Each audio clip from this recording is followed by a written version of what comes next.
creating loop stacks. You know what I'm saying?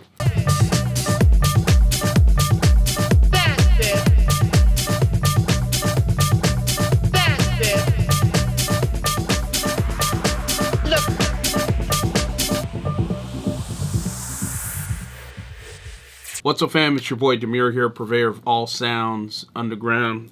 Thanks for joining me on my YouTube channel today, where I'll be discussing creating loop stacks and what that is. It's an exercise that I do pretty much about 2 or 3 times a week to create new sounds for myself, and I'll show you how I do that and how it could be beneficial to you in your production. But before we move into things, what I need from you is that SLC. Hit subscribe, like, comment, and more importantly, hit the notifications bell to stay in touch with the new videos that we have up and coming. So let's dive right in. Loop stacks and why I do this. And I'll basically explain what it is. So loop stacks is basically hunting around in your computer, putting sounds together that you think sound pretty good. So the focus for me on one day for half an hour to an hour might be just drums.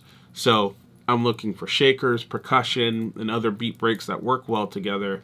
I got that stack of 3 or 4 loops ready to go. Then I export that out and it's done, created as a loop that I can use later on in my production. So I'm going to show you an actual demonstration of that, because I actually leverage LoopCloud now that I'm doing this much more. And again, just full disclosure, I will put my affiliate link to LoopCloud if you don't have it, so you can get a nice generous discount should you decide to grab LoopCloud as a result of seeing this video. So let's jump into my key reasons why this makes sense for me in my production and possibly the benefits over to you. Point number 1 is freshness. Creating new sounds is really the whole deal here of why I do this as much as I possibly can.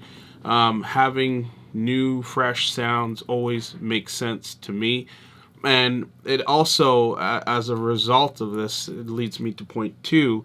It creates a distinction in your sound from, you know, the majority of people out there who are just dragging and dropping, you know, beats from sample packs. And again, nothing wrong with leveraging sample packs, because I'm going to show you how I use multiple sample packs to create one loop stack.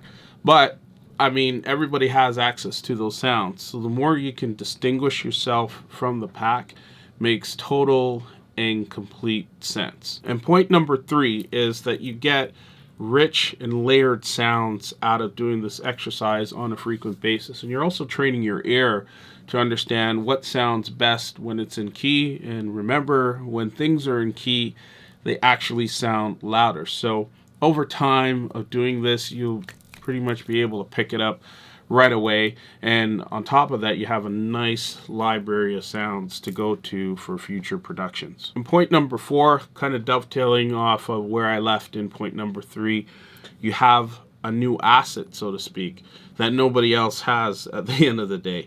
This is your unique take on how you put sounds together and what makes sense for you in your own productions that nobody else has. It's really, you know, taking ingredients from different sample packs or records that you might have sampled, chopping them up in different ways, and just making it your own.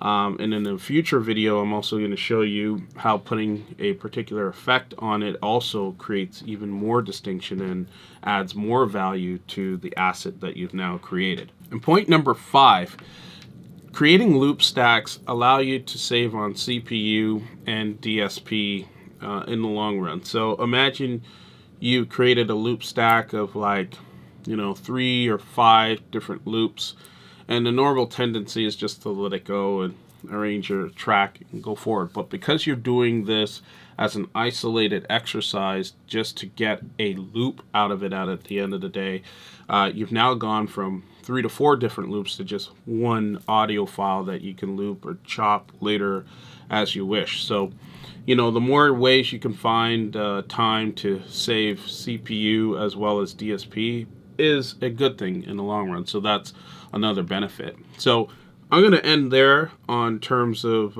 in terms of why I find it beneficial to do this exercise on a frequent basis. I'm just going to show you now how I go about doing this. Sound quality is cool. I'm going to use my headphones just so there's no audio bleeding, so you can hear what I'm doing. But check it out in the studio if you can. But your phone is just as fine for this one. So, looking at my screen, what we got here. Let me just give this a little hit. Yeah. We got a beat break that I sampled from a record some time ago, and I like this beat break. So I typically start this way, so 126, let me zoom in. I just look at the grid and make sure things are lined up. It's a little off, like this snare comes in a bit late, I could tell here against the ticker, so I'll just stretch it a little. I think this is a similar thing in Ableton. I think they're called flex markers or Ableton Audio Flex or whatever. I just look across. Things generally look pretty good. Give it a listen. I'll listen to it against the metronome. Okay, that's a good base for me to start with. Now that I got the beat there and it's all lined up, I'll zoom out of that. Alright, so let's go looking for some sounds. Why don't I pull up Loop Cloud here, as I said before, so I have it in its plugin, and let's just play and go through some of the favorites. And I love Loop Cloud for this because it's listening to the project, the tempo synced up, and I can also choose what key I want it in. So I don't need to worry about that for this particular demonstration right now, but I got the beat looping in the background, so let's see what we could get out of this. Let's play. Sounds cool. I like this shaker. I'm gonna chop it though. So I'm gonna hit export.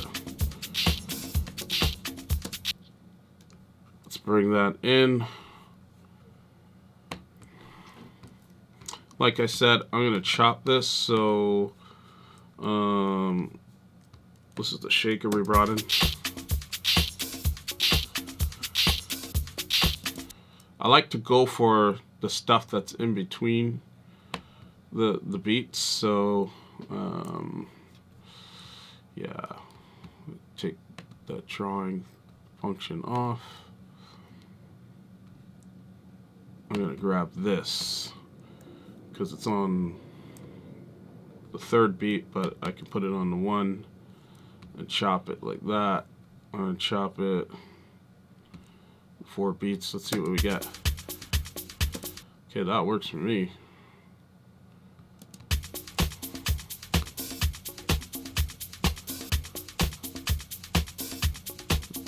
Okay, I like that.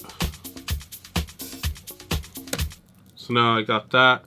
You know what? Let's just go back to Loop Cloud. So we got that looping. Let's see what we get out of Loop Cloud here. Got some kicks in here.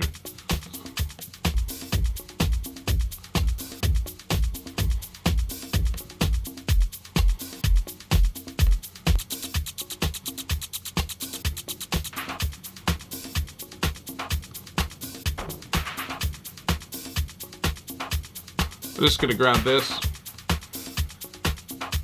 I gotta buy this. I'll purchase it. All good. So now we got that clap in the project here. Let's listen to our loop stack.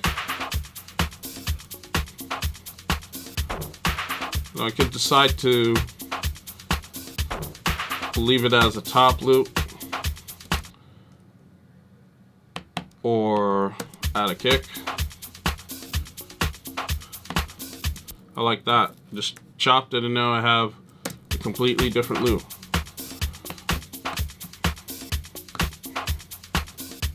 You know what? Screw it. Let's add a kick. Let's just take this one.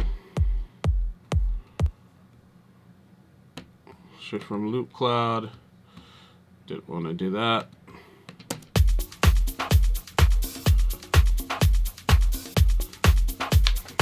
Dope. So we have a pretty decent loop stack. It didn't take me long to create that. So we have a couple of options here. We can bounce all of this in place, or you could just do like a normal export of the whole thing and have it run through the processing that's on your master chain like I got here. You know, so you just have a number of boundless opportunities, and that's really how I go about creating loop stacks.